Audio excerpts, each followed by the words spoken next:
Hello and welcome back to the Truth About Weight Loss video series with Angela B. and friends. In my last video, Dr. Susan Smith-Jones talked about how we sabotage ourselves with excuses and how we can lose weight and look 20 years younger. Over the years of starting and discontinuing one diet after another, many women have eventually come to a point where they blame themselves and they have lost all the trust. In this video, Dr. Solomon shares how to gain our self-trust back. For weight loss success, having a good trust in ourselves is very, very important. Actually, it's very important for any kind of goal achievement. Otherwise, if you don't have self-trust, you can't achieve any goals. So, how can we gain the trust in ourselves back? I mean, somehow we have lost that connection to ourselves.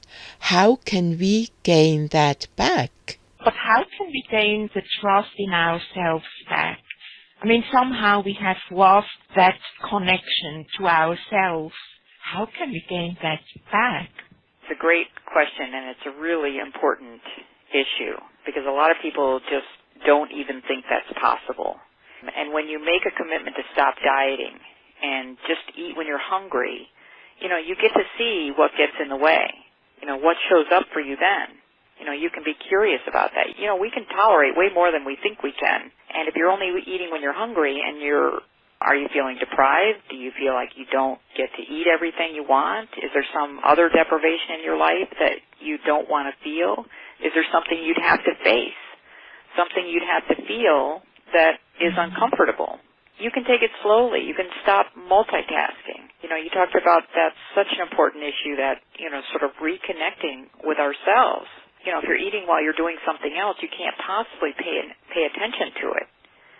And then it's never enough. It's all this mindless eating. You get to the end of the plate, the food is gone, and you say, what happened? That's mindless eating. Mm-hmm. And, many people just wouldn't begin to know how to trust themselves around food. But if you have trust, you don't need control. And here's what I mean by that. I like that. Yeah, most people try to control their eating by thinking in terms of clamping down on it, by restricting themselves, by commanding themselves to stop or to comply with certain rules. So they think like an authority figure, like a harsh parent inside our heads, trying to get control of an out-of-control, wayward kid. And the more out of control you feel, the more urgent and desperate the commands become. So stop it. I have to get control. I have to stop doing this. So you try to bully yourself into submission. So we create rules, right? Okay, no more eating fast foods. No more eating sugar. No more eating after 7 p.m. No more eating between meals. Or I have to eat salad every day. We create these rules for ourselves. And that's what most people think of as willpower, that clamping down.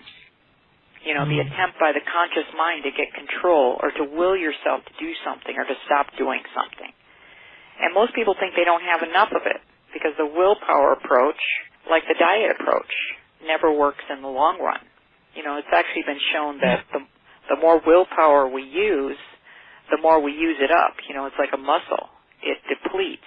So it just never works. Eventually it's going to be worn out. And then you start blaming yourself for not having it. And it doesn't work because if you did, we'd all be out there obeying the commands. Always eating healthy, never overeating, and simply following the rules.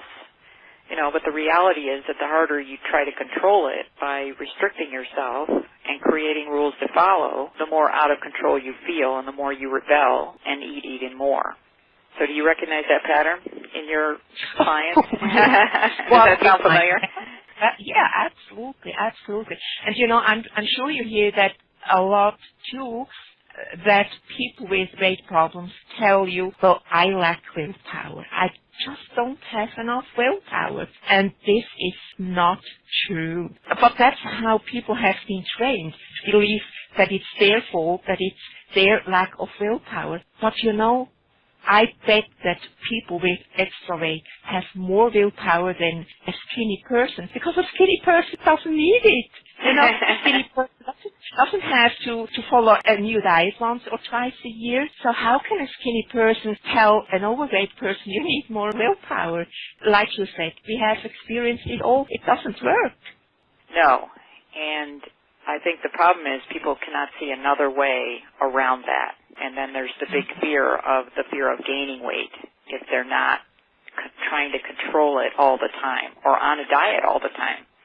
You know, some people just don't feel like they deserve to sit down and eat a proper meal.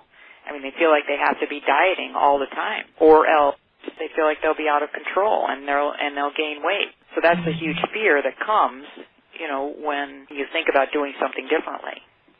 Yes, but because people have made the experience that when they finish the diet, they gain the weight back, and very often even more than they have lost in the first place. So no wonder we all believe that it's because of ourselves, and we don't question, well, not you and I, but most people don't question the diet concept.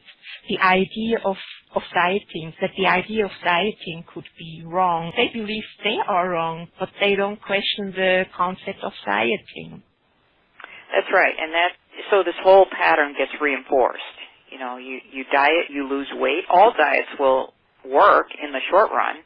You know, if you follow them, you lose weight, so that gets reinforced that I have to go on a diet to lose weight, and then eventually over time you gain it back.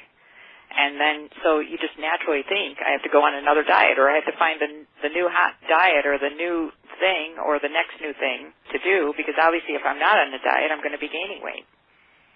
Yeah, this is true. Dr. Solomon, in your life, you came to a point where you decided that you are not willing to fight with yourself anymore. And I particularly like that part in your book. And because neither am I. And I bet that neither are millions of women worldwide who wants to fight with themselves over food and over diets and over weight. But they just didn't have an alternative so far because nobody told them. Here again, I want to invite you to take a moment for self-reflection. What are you expecting of yourself? In what ways have you been treating yourself rigidly? How much do you use willpower to achieve your goals? And did it really work in the past? If not, and I guess it hasn't, otherwise you wouldn't be here, then maybe it's time to try a new approach and gain the trust in yourself back.